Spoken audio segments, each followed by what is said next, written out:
Hello, I am John Ryan of SportsMemo.com, and you are on the Predictive Playbook for February the 17th, 2021. And I have in the house Kyle Hunter of Kyle Hunter Picks on Twitter and his website, huntersportspicks.com. Be sure to make this a follow and subscribe to anything that he offers. He's one of the best in the industry. He's been doing it a long time. And, a little cocky thing from me, he wouldn't be on the show if he wasn't good. So, welcome, Kyle. How are you doing today? I'm doing well, John. How about yourself? I'm doing well. It's always a great time to have you on, and I learn a ton from you, and I'm sure the viewers do as well. And I know at some point here early in the show, I want to tell the chat room people here, getting enough live people, we're going to have a trivia contest where Kyle's going to ask you all a question about coaches in college basketball and how they do after game 18 of the regular season, which ones are the best and which ones are the worst. And the deal is that if you can name enough of them, I'm going to give you my premium service for 3 days. So that would be tonight, Thursday, and Friday. So hopefully, spread the word for the ones that are in the chat room, and let's get as many people in here for that. I think that's going to be fun, because I'm sure there's going to be names coming out that we haven't heard in a while. Absolutely. So that'll what be game do you want to talk about? What's that, you want to Kyle? talk college basketball first, or what do you want to talk? Yeah, let's do a first? college basketball game while people Sure. find out about this and get into the chat room here. But whatever game is to your liking. Wake Forest. Sure. So I'll break this down a little bit here. Duke and Wake Forest. So far this year, Duke has been bet on every single game. We look at them. I know Duke had a good performance in their last game against NC State, but that's a one-time thing. If they prove it time after time, then maybe you get off the fade Duke train. But fading them has been good money, and Duke's up to 7-point favorite here on the road against Wake Forest. To me, this is not justified. There's no way anybody could make a power rating that would put Duke as a 7-point favorite based on what you've seen this year alone. If you go off of talent or what they should have been, then I could understand that. But at this point in the season, I feel like, you kind of are what you are. Maybe Duke, I understand there's a risk here that Duke plays really well again, and they're certainly more talented than is Wake Forest. But I just don't think you can justify Duke laying this many points. Wake Forest, a good coach in Forbes. I think he was a really good mid-major coach. I think Wake Forest is going to be competitive in the future. They don't have the same level of talent as some of those other ACC teams, but they play good defense.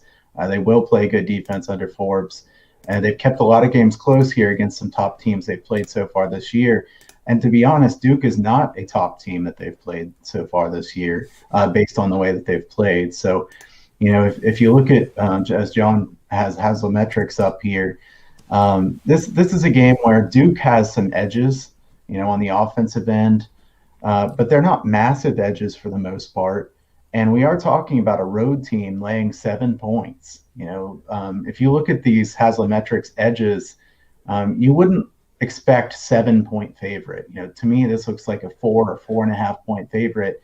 If you give me 2.5, 2 points extra compared to what it should be, 7 points is a pretty key area to be in for college basketball. It's about where some of the teams actually stop fouling when there's 5-10 seconds left. We all know that there can be a ton of fouling at the end of these games, but Wake Forest, say they're down 6 points with 5 or 6 seconds left, probably they don't foul again. I would hope so, right? I mean, these teams that foul down 10 with 10 seconds left, it's really frustrating, especially if you're an unders better. But I would say that Wake Forest here has shot the ball well from 3-point range, and I see John has that pulled up. You can look at in possession there. To me, Wake Forest should be able to knock down some threes here.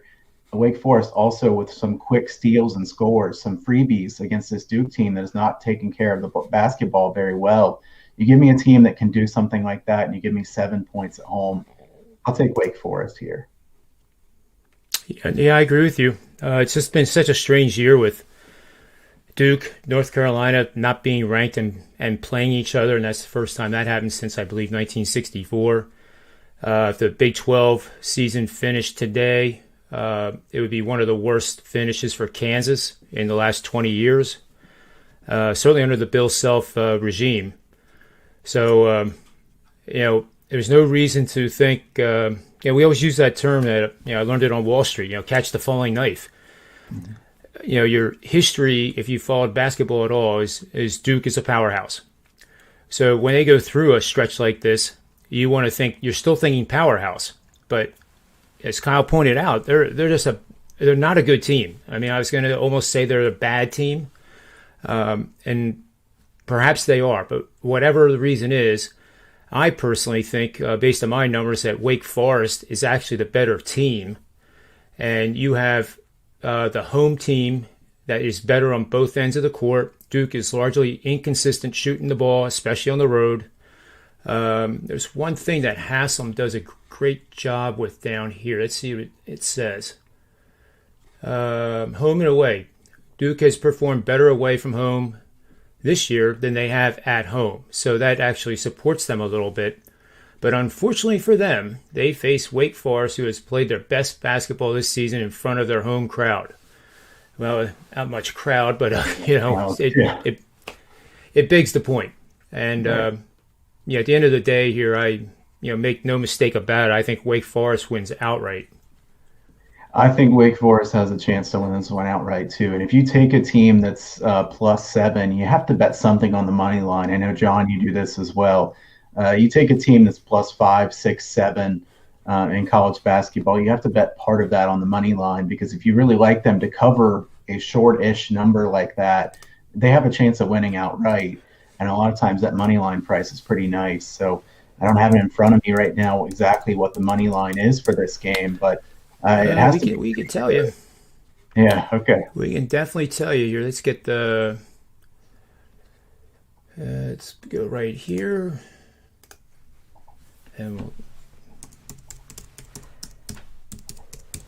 So I just while John's looking that up, I think that Wake Forest is a team that should be on the upswing in the ACC, and I think they'll be a good team to bet the rest of this year and probably next year as well, because people won't be terribly high on them, but they're a really well-coached team.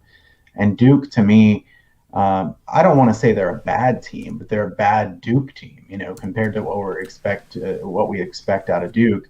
And they're very mediocre. There's nothing great about this team, and yet people want to bet on them every single game. I don't really know why people want to keep betting on them every single game, because they're losing money doing it. And like I said, obviously, there's a chance they put up a great performance tonight and win by 15 points. We realize that, but they haven't shown that. It's been the aberration instead of the rules. So I think Wake Forest is a good look here, getting this many points. Yeah, the line gives me a feeling like the public is thinking, oh, this is the game that Duke's going to get it together. This is the game. They're not going to lose to Wake Forest. And it's kind of similar to what's going on in the NBA with the Utah Jazz. And that streak reminds me of 2001 with the Oakland A's, when they won 20 in a row to set the American League record. And how many people tried to fade that after Game 10? It's a bad decision to try to fade a team that is on a winning streak, and it's a bad decision on the losing streak. You just don't simply pick a team. Oh, they lost 10 in a row, so they're due. Well, they're not due. I mean, they're probably more due to lose.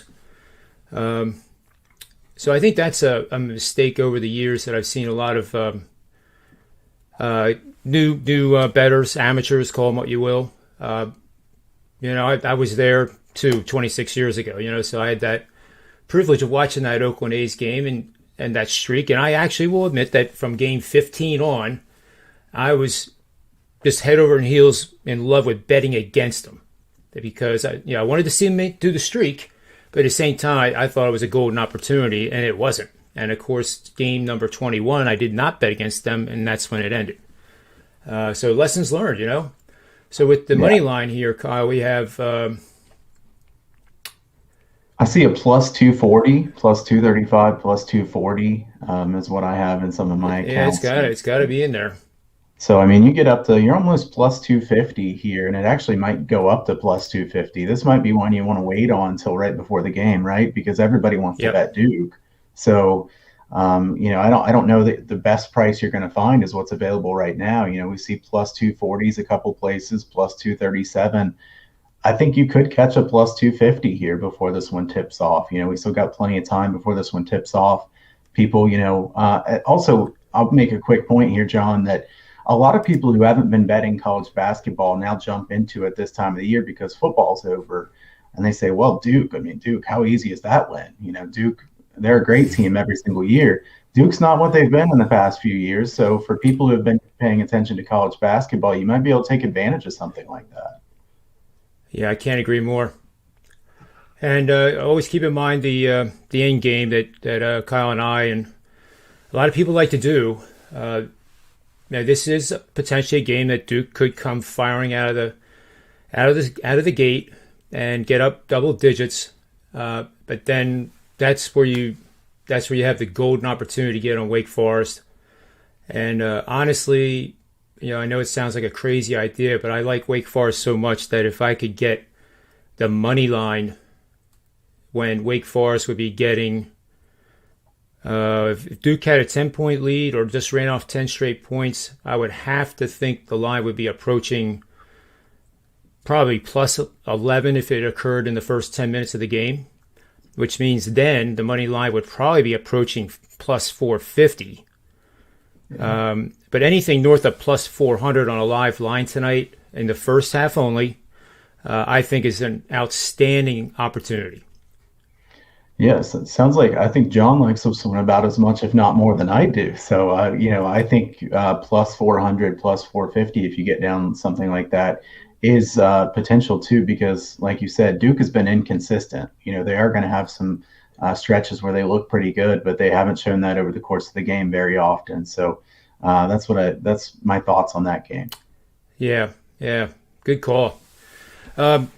Switching back to our trivia contest, I think what we'll do is we have several people here now in the chat room, but to be fair to those that are watching this not live in the archive fashion, if you, well, yeah, we have to use the honor code here now. I didn't think this through, but nevertheless, it's a fun thing to do. I think you'll find the answers pretty alarming, shocking, surprising, and you'll learn something.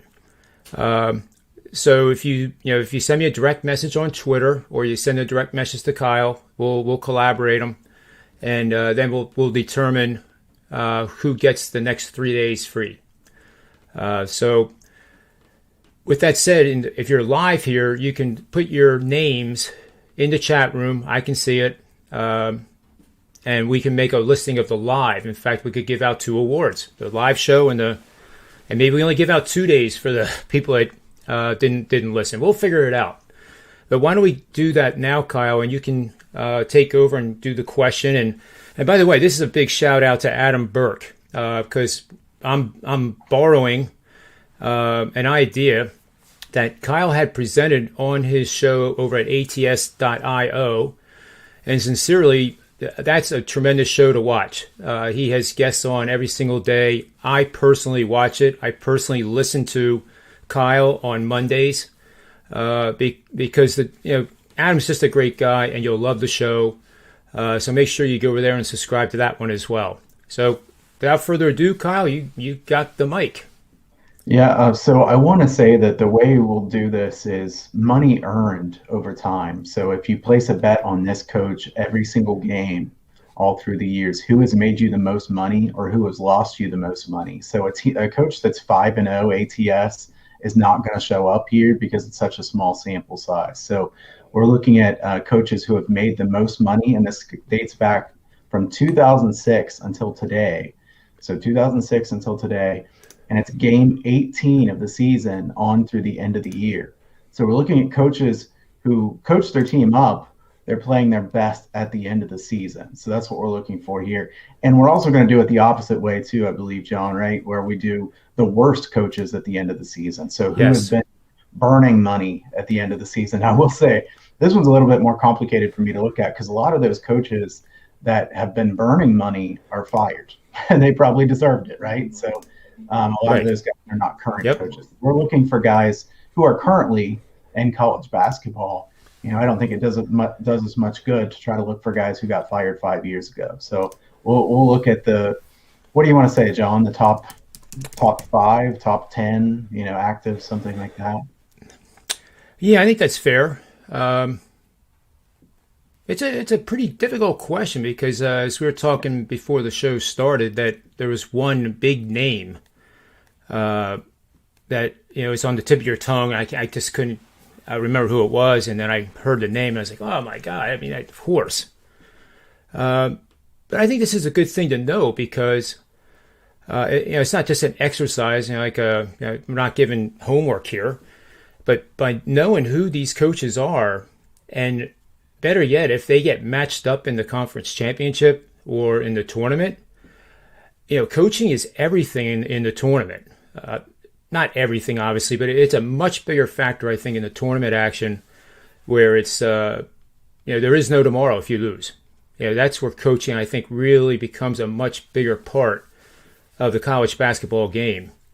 So knowing that these coaches are very good from game 18 out is very valuable. Yeah, absolutely. And there's quick turnarounds in conference tournament time. Some coaches really are a lot better at it than others. So, if you don't have much time to prepare for that next opponent, but you consistently do a great job with coaching your team, I think that's something you probably want to bet on in the future. So I think late season coaches who have consistently shown that they're very good are coaches who have shown that they're not good at this.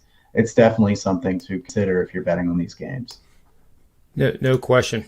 No question. Why don't we'll pick another game. I'm going to type in the chat room here while you pick another game that you want to discuss.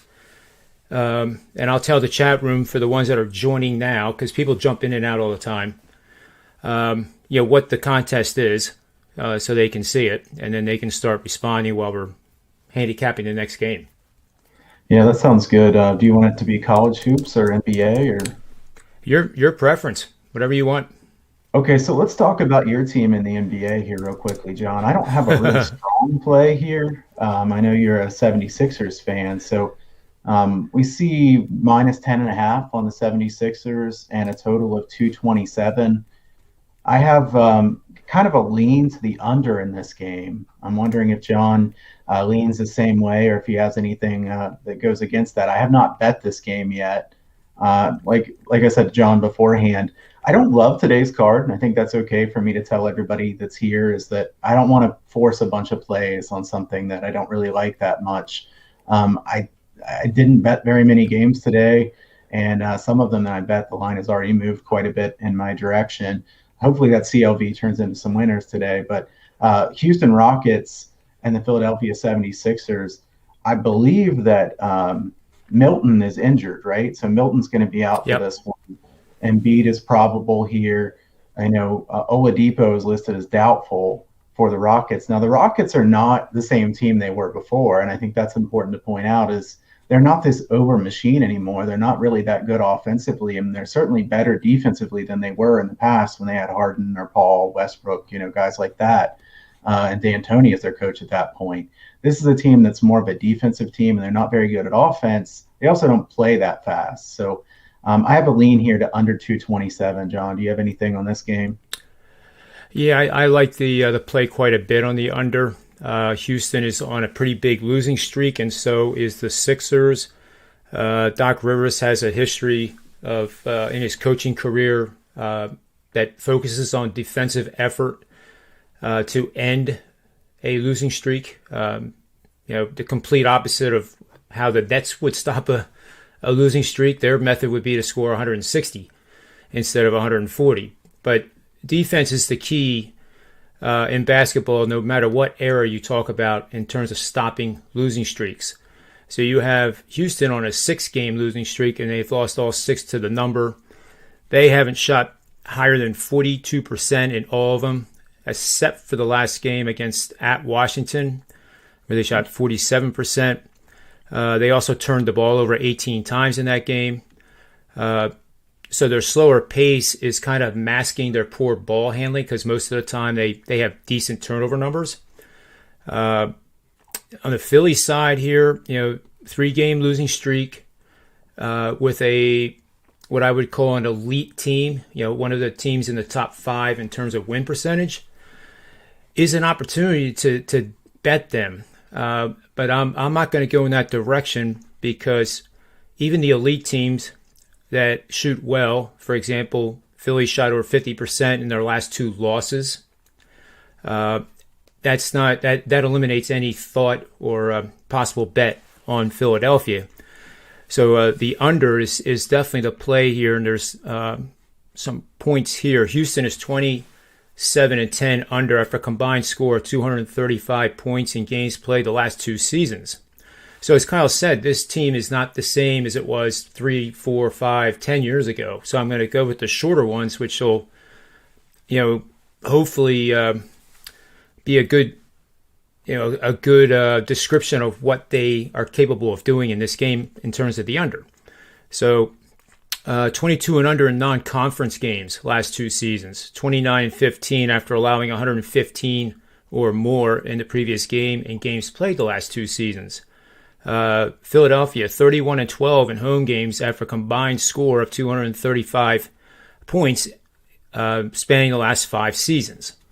So I guess could go on and on with this. There is no betting system supporting this, but there are several trends where we've talked about the p-value, which is something I really like to use because it tells you how well the parameters that you're using for your trend or your betting system work together, and are they meaningful. So the better the p-value, the more reliable, the more consistent, the more highly profitable it will be. And there's some that are the complete opposite. I always use the example that the Yankees are 11-1 as long as the game is played on Saturday and it starts at 1:00. That's completely meaningless. That has no merit whatsoever. And those are the type of trends you have to be cautious of because 11-1 sounds like, oh my God, the Yankees aren't going to lose. Well, that's when they lose. And when those trends get that mature and they're that meaningless to begin with, there's a high probability. One of Kyle's favorite words is regression. 11-1 is soon going to be 11-5 or 12-5. It's soon going to be 18-18. So just be aware of that and just use common sense. You don't really need the p-value unless you're doing the complex stuff that I'm doing. But does the trend make sense to you? And that'll eliminate a lot of these high percentage trends that you see, plastered all over social media and websites. So I didn't mean to get off track there a little bit, but the under is definitely my play here. I was going to say, I think you're talking me into going ahead and firing on this one. I will say the other reason that I kind of leaned this way is Milton is kind of instant offense for the 76ers, not very good defensively. So the players are going to play in his place are going to be less good offensively, but they should be better on defense. So to me, this is a Philly team that is ranked in the top 8 in the NBA in defensive efficiency for the year. They do play relatively fast, but they're pretty good on defense. So I think that this is a Philly team that, a 227 against a team that's not good at all on offense. And, you said about the Rockets that they hadn't been shooting well at all. And yet, they shoot pretty well in the last game. But that was against Washington. Everybody shoots pretty well against Washington. Philly's a different animal in my book. So I do like the under here in this one. Yeah, I do too. I want to move over. I'm just typing on the chat room here, but I guess we'll move over to that Nebraska team. Mm-hmm. Let's see. Just finish this sentence here. I see Todd also has a question here about Kentucky tonight. Let's take a look at that. Yep. Yeah, Todd. I know Todd watches the shows a lot and has commented several times, so appreciate him viewing these so much. And thanks for the question. As far as this game, the only thing I considered in the Kentucky game tonight was the over. Kentucky's played a bit faster in these recent games. Vanderbilt's defense is one of the worst here in this conference. If I had to bet a side, I would probably bet Kentucky. But for me, I can't lay 4 points with Kentucky on the road with the way they've been playing. So uh, the short of this is I don't want to bet the side on this game. So it's a pass for me. I think that Kentucky is bad enough at blowing these leads at the end of the game. You know, we could see Kentucky up by 6, 8, 9 points, and then they win by 2 or 3. We've seen quite a few of those, or they blow it and lose outright. So I don't trust Vanderbilt. Vanderbilt's coming off a game where they won really big against Mississippi State. I don't think that this Vanderbilt team's very good. So I'd rather buy low on Kentucky than anything else, but I can't lay more than a full possession here. Yeah, it's interesting comparing Kentucky to Duke. They both have similar color uniforms, and we all know that translates into pretty good betting systems. But seriously, I'm just kidding. It seems like Kentucky, if you're looking at a stock chart of a bearish trend, it's peaked, it's now going down, down, down, and there's things called like a saucer bottom that form on stocks and commodities and crude oil and everything else. The same thing happens in measuring performance results and performance measures in sporting events and teams. So I think Kentucky's actually ahead of the curve, so to speak, and is in that point right about ready to possibly go back to being a team that you may be able to trust, maybe starting as early as next week, especially if they win this game. But like Kyle, I don't have too much to say on them because I don't trust them yet. I've been lucky enough to win on them in some spot situations when the market just overshot it, and you were getting some good value in betting them as a dog. But don't think for a second that Kentucky is the Kentucky we used to know, and the same thing with Duke. Kansas is a team that is highly erratic, and they have a better record. But are they playing any better? Haslam might say that Kansas is a worse team in terms of momentum and consistency than Kentucky and Duke. So those are the things that I think you have to be aware of when you choose to look at stuff like Haslam's metrics, which are tremendous. But in this game, let me pull up the Kentucky game here. It's a later game, isn't it? There it is. 7 o'clock at Vandy. And with the history of this matchup, granted, most of the players on Vanderbilt didn't go through those painful years of getting beat by 40 and 50 points. So this is a chance actually to kind of rub it in their face a little bit. The blue blood is weak. It's like the giant that lost a leg and he's trying to play on one leg. So now, the little guy can, just one fell swoop, the giant's going to fall. So for that reason, I don't have even a lean on this game, but I certainly will be watching it because I'll be interested to see how Kentucky comes out. If they don't, see if Vanderbilt has what it takes to get the home upset win, which would be great for their program. Yeah, look at Kentucky, 6-13. I just cannot get my. It's like a misprint, right?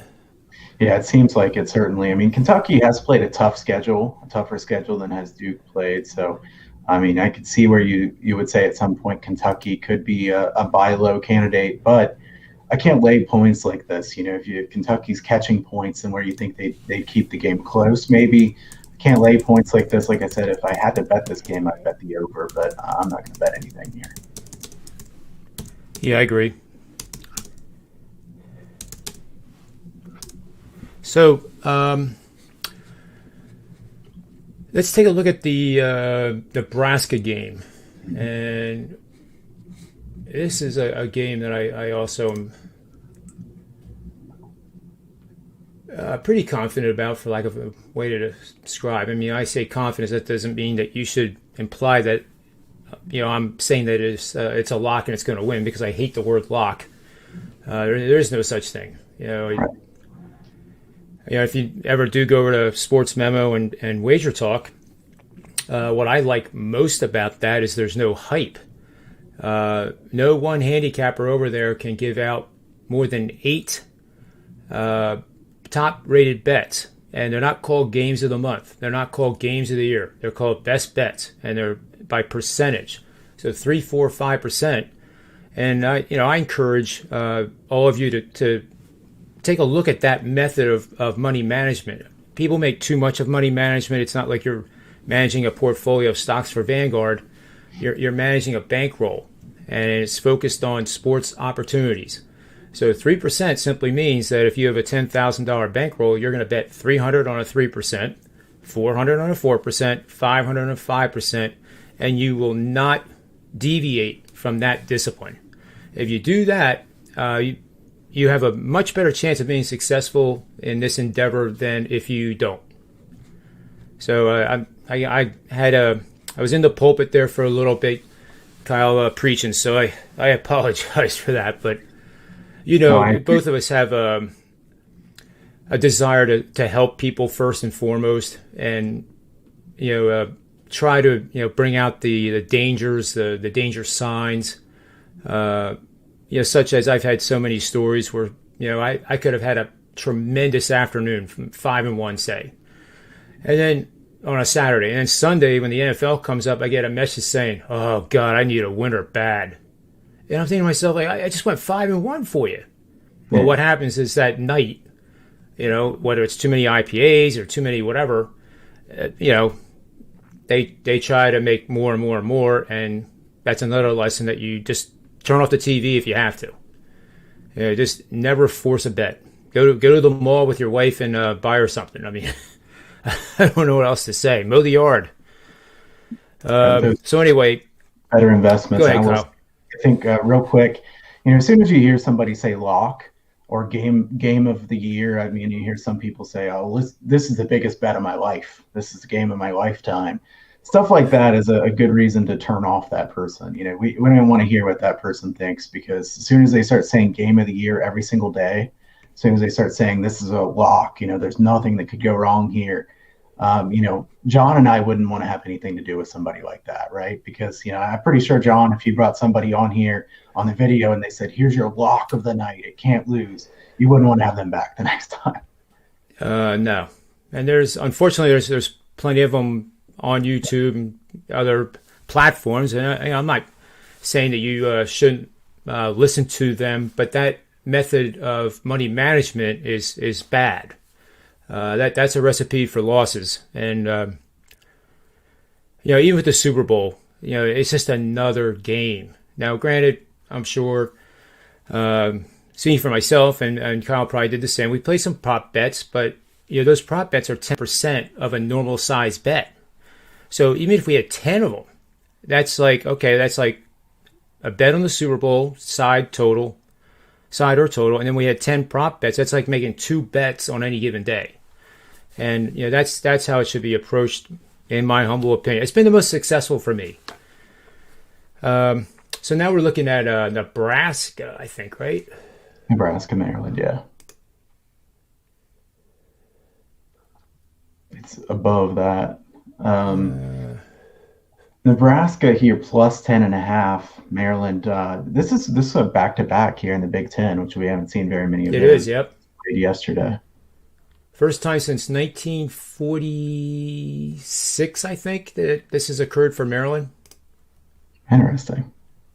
Yeah, meaningless information that has nothing to do with betting, but I kind of like those Fun situations. fact. Yeah, fun fact of the day. Here we are. We have 63% of the bets on Maryland, 68% on the money.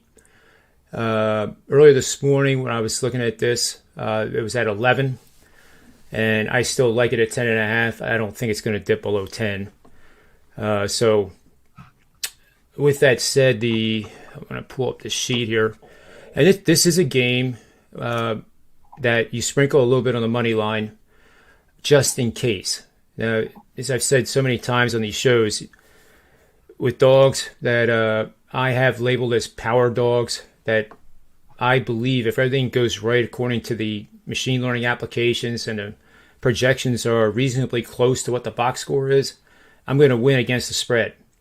There's sometimes where the teams outperform the projections, and there's times where those probabilities are higher than others, and this is one of those situations. So even though it's a double-digit dog has every opportunity to win a game.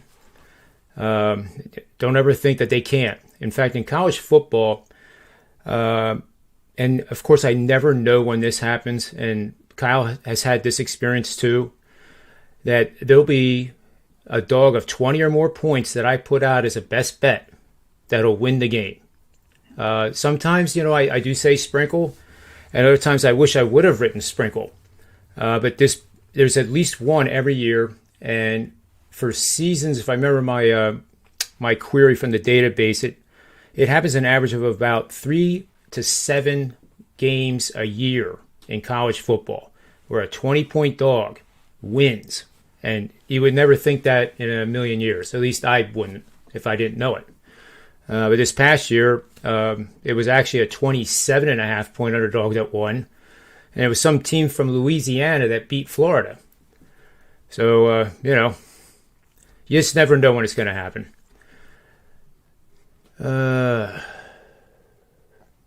I must have had a good night's sleep last night, because I'm certainly more talkative than I normally am.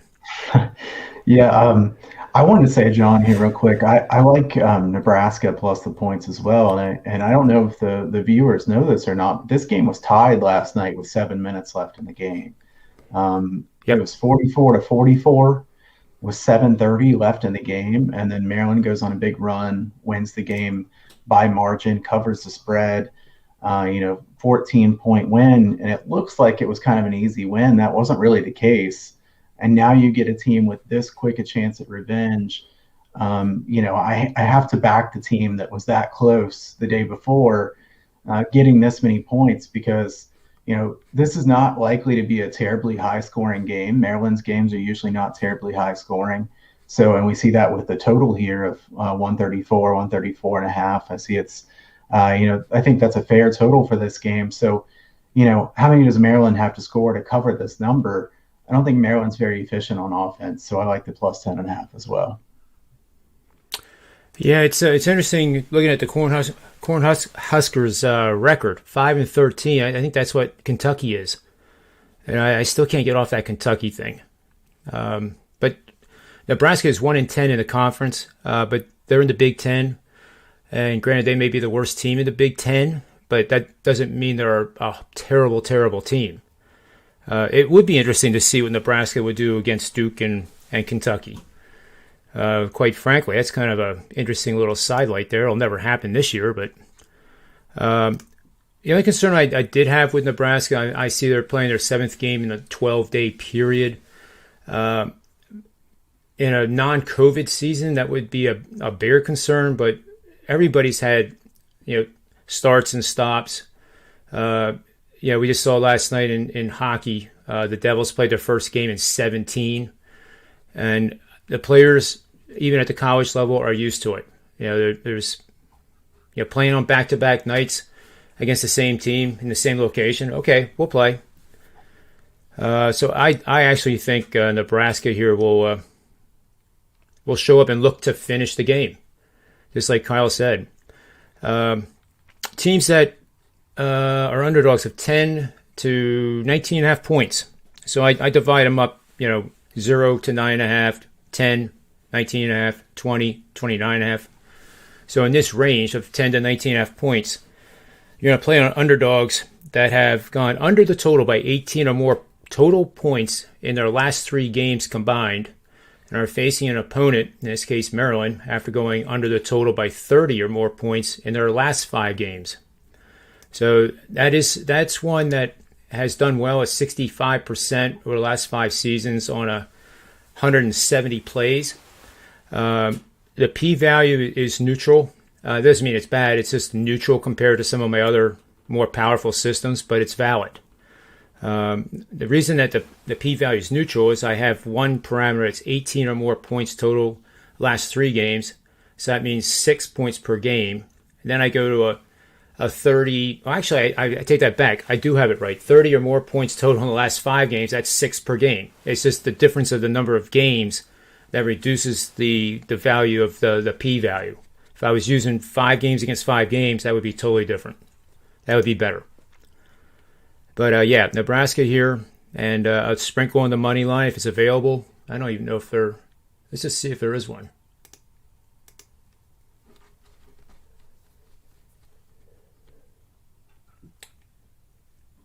And I really do like this Wager Talk live odds, and it's free, and it gives me what I want.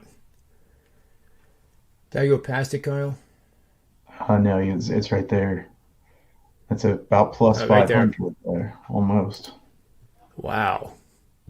Yes, I mean that's if you bet $100, I would say $85 on the spread, and then take that 15 and put it on the money line.